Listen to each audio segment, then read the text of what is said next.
So nakakalungkot lang isipin mga kapatid, mga kaibigan, sa murang edad ay kaya nang pumatay. Nakakaawa po ang nangyari. Nakakalungkot po ang nangyari.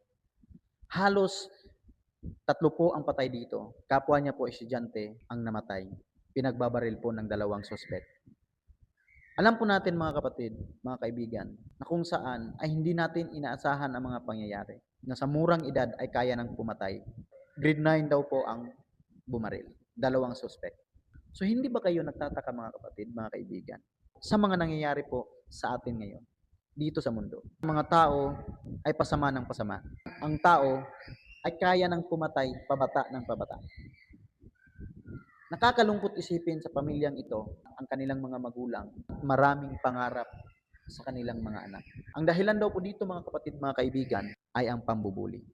Ano nga ba ang sinabi ng Bible patungkol po sa mga bata? Ang sinabi po sa Proverbs chapter 29, verse 15, ang pamalo at pagsaway ay nagbibigay ng karunungan. Ngunit ang batang pinababayaan ay nagbibigay kahihiyan sa kanyang ina. Ipinapakita sa talatang ito mga kapatid ang wastong disiplina at wastong pagtuturo sa mga bata. Habang mga bata pa ay kailangan na silang turuan at kailangan na rin hubugin ang kanilang pag-uugali mga kapatid. Kapag pinabayaan natin ang bata na gawin lamang kung ano yung gusto po nila, ito'y magbubunga ng problema at kahihiyan. Tingnan po natin yung nangyari ngayon. Yan po'y isang malaking problema. Hindi lang po sa pamilya, kundi pati na po sa bayan natin. Maraming mga krimen ang nangyayari ngayon. Maraming namamatay. Nakakalungkot lang po isipin mga kapatid. Ang pumapatay ay mga bata pa. Kaya kung ang isang bata, kung hindi mo yan dinidisiplina, ay talagang gumagawa yan ng kasamaan. Kaya nilang pumatay. Kaya ang sinabi ng Bible mga kapatid, ang pamalo at pagsaway ay nagbibigay ng karunungan. Kaya hubugin po natin sila sa karunungan. Ang disiplina ay hindi para saktan sila mga kapatid, kundi ito'y magbibigay ng kabutihan sa kanila.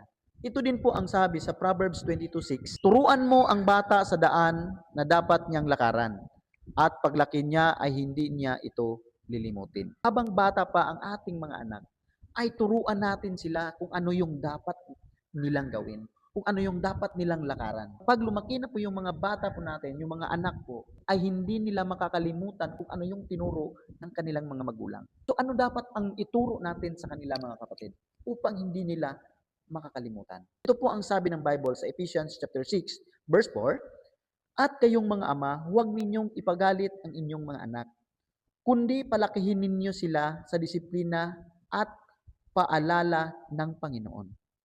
So ang disiplina ay dapat isagawa na may pag-ibig at hindi sa galit. So ang ituro natin sa kanila mga kapatid ay hubugin natin sila sa salita ng Panginoon. Turuan natin sila sa pakikinig ng kanyang mga salita habang maaga pa.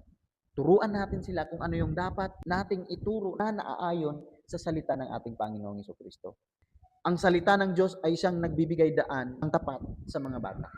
Ay siyang nagbibigay liwanag sa kanilang isipan. Dapat natin silang turuan na may takot sa Diyos. Ang pagpapalaki ng anak ay dapat balanse mga kapatid. Idisiplina natin at pagmamahal. At lalong-lalo na, turuan natin sila sa salita ng ating Panginoong Hesukristo upang may takot sila sa Diyos.